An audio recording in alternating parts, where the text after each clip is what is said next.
Ladies and gentlemen, welcome back. My name is Jimmy Ludwig. My name is Mark Aldrich. And we are the Happy Hour guys. And welcome back to Rattle and Hum West.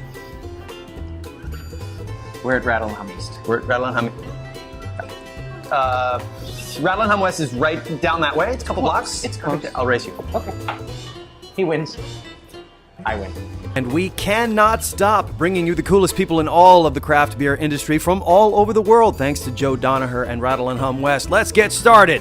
Ladies and gentlemen, welcome back to Rattle West and Craft Couch. And isn't this comfortable? This is an amazing spot. This is the spot to be on a cold, rainy New York day. Yeah, it's kind of one of those days. Steel gray skies, but boy, is it nice back here. And we're going to have some great beer. We're going to talk about some cool stuff. Please, sir, if you would, your name and your position. My name is Jim Caruso. I'm the CEO and general partner of Flying Dog Brewery, based in historic Frederick, Maryland, just a couple hours down the road from here. It's been a couple years since we've shot down at your brewery, but we really had a good time last time we were there down in Frederick. It was Yes, great. we did. Yeah. Yes, we had a great time. It was a lot of fun. But you guys have a really interesting history, and I want to talk about that for just a second. You started in Colorado. We did. Actually, 25 years ago, a brew pub in Aspen, Colorado, a place that was affordable, good beer, affordable food. And then we started a brewery in Denver, Colorado in 1994. But we moved everything East Coast in 2006. In 2006, so that's right. We are East Coasters. We have sold more beer just in our little mid-Atlantic area than we did in 48 states and 23 countries a mere 5 or 6 years ago. That's fantastic. So we are now native East Coasters. You are going for it. And we are oh going my for goodness, we should get a shot of this because this is a beautiful thing right here. I believe, what do we have landing on the table right now? This is Flying Dog what? This is Flying Dog Raging Bitch. Yes. Belgian style IPA. We have to say style, otherwise the Belgians might react.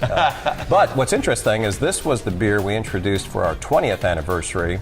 And what we have out for our 25th is Tropical Bitch. Oh, that's right. Which is Raging Bitch with some mango in it, a beautiful fruity essence. I really hope they'll be pouring that here at Rattle West. I'm pretty sure they will be. Very limited. If it comes through the market, jump on it. All right. This was a very limited release for the 25th anniversary. Thanks for being here. My pleasure. Yeah, this is fantastic. God, that beer, that's a meal, man. That's just fantastic. I love it. Amarillo hops, very distinctive. Yeah. You pick up that citrusy, grapefruity essence plus those floral undertones. Yeah. Makes this deceptively drinkable. You would never know this is 8.3%. No, you really, it's a big, big beer. So you guys are very interesting. Now, a lot of what we talk about here at Craft Couch is the fact that craft beer has become so important to the East Coast in general and to New York City in particular. And you guys are an anomaly in a lot of brewers because you started out west and then moved east. And you were part of a tidal wave of craft beer that literally crashed over the East Coast in the last 10 years. And things have changed so much. How important is New York City to you guys? Because that's where we are right now. Personally, New York City is the center of the universe. I travel the world. There is nothing like New York City. And this is practically the heart of the center of the universe. Absolutely. Right here at 39th and 8th. The center of it all. And it is, my grandparents, both grandparents came through Ellis Island. Oh, wow. From Russia and Italy. And I still believe in the American dream. The stuff that Joe does here, if you can make it in New York, you truly can make it anywhere. You truly can. But when you do, the victory is so sweet. You look at my friend Joe Donaher creating places like Rattle and Hum and Beer Authority. That's right. This is phenomenal. Yeah. A place like this in New York, they're hard to find. It's amazing. So. And he keeps on opening them, which is... And he keeps on opening He's a them. magician that way. He really keeps rolling them out. Yeah. So absolutely, craft beer is important on the East Coast. What kind of changes have you seen in craft? Let's just keep it in the East Coast in the last, let's say, 5 years. Very just the last 5 years. So what you see is the West Coast is trendy. Yeah. A lot of the stuff starts on the West Coast, and then it's sometimes slower to move east, and it's slower to catch on. But when it catches on the East Coast, what takes 20 years sometimes to develop on the West Coast will happen in 2 or 3 years here. The population density, when it catches on, it catches on. They're asking for firkins and barrel-aged beers. That took 30 years to establish and develop on the Western U.S. We don't want your flagship. We want the flagship, of course, but now we want 2 other lines of the crazy stuff and the fun stuff and the one-offs and all that. So it's still very, very exciting because there's so much that still we barely scratched the surface on the East Coast. We'll do 43 beers this year. We have something for everybody.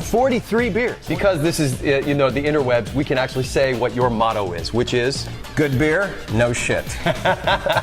We thank Hunter for that, saying, Hunter and Ralph. Let's talk a little bit, because this audience may or may not know about your connection with Ralph Steadman and Hunter S. Thompson. So your founder is? George Stranahan. George Stranahan, that's right. So Stranahan, Steadman, Hunter S. Thompson. Right. So these are all guys that are hanging out in the hills of Colorado, living their lives. Woody Creek, Colorado. So George Stranahan, who will be 85 this year, physicist, photographer, rancher, artist. He founded 3 schools that are still in existence. A true Renaissance man. His grandfather invented the Champion spark plug. Literally invented the spark plug. What? Yes, he did. I don't think I knew that. George is just a down-to-earth rancher, dedicates his life to philanthropy, decides he wanted to open a pub. But he was buying up most of Woody Creek, Colorado, trying to keep it from the same developers that sort of raped and pillaged Aspen. Oh, yeah. Part of what he acquired was a log cabin, actually 2 log cabins. Hunter was hanging out in Aspen. He had just finished writing the Hells Angels story. The Hells Angels, a terrible and tragic saga. He had embedded himself with the Hells Angels. And George met him and said, "You seem like a cool guy. Would you like to hang out and be my tenant in what is now Owl Farm?" He said yes. So they've had a lifelong friendship.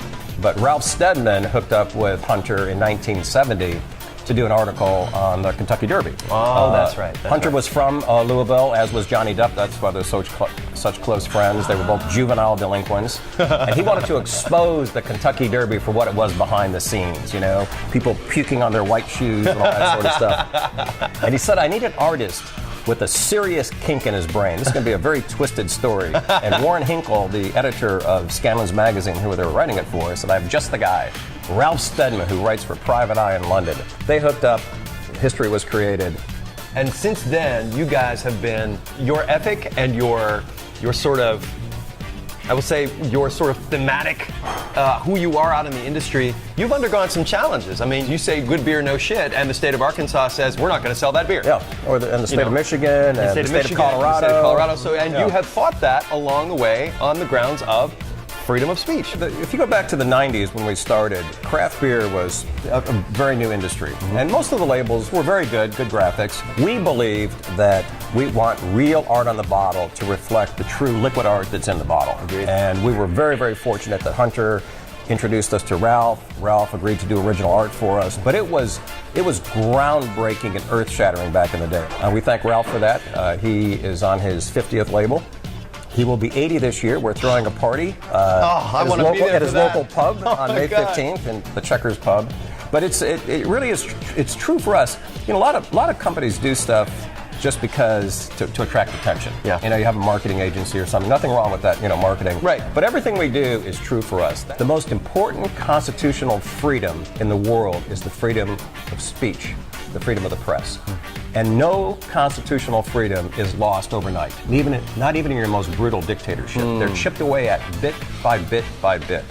And where there's smoke under the door, the fire's not far behind. This is exactly where you need to stop the loss of these kinds of constitutional freedoms. And this is exactly why we, as the Happy Hour guys, and why the folks here at Rattle and Hum love craft beer and love these guys, because not only do they talk the talk, but they walk the walk, and they back it up with some astonishingly good beer. So if you ever have a chance, 1, to get here to Rattle and Hum and hang out on a couch, you better do it. And 2, wherever you see Flying Dog, try it. Try something new. They're going to blow the top of your head off, and you will thank yourself for having given yourself that opportunity in the world of craft beer. So listen, it is our pleasure to have you. Thank you so much. Thank you so much. My pleasure. Yeah, man. There is an ancient Celtic axiom that says, good people drink good beer, which is true then as now. Just look around any bar room and you will quickly see bad people drink bad beer. Think about it. I cannot add anything to that. We'll see you guys next time here at Craft Couch. Cheers. Cheers. Thanks, man. Thank you. I need craft beer and a comfortable couch. Oh, it's in there?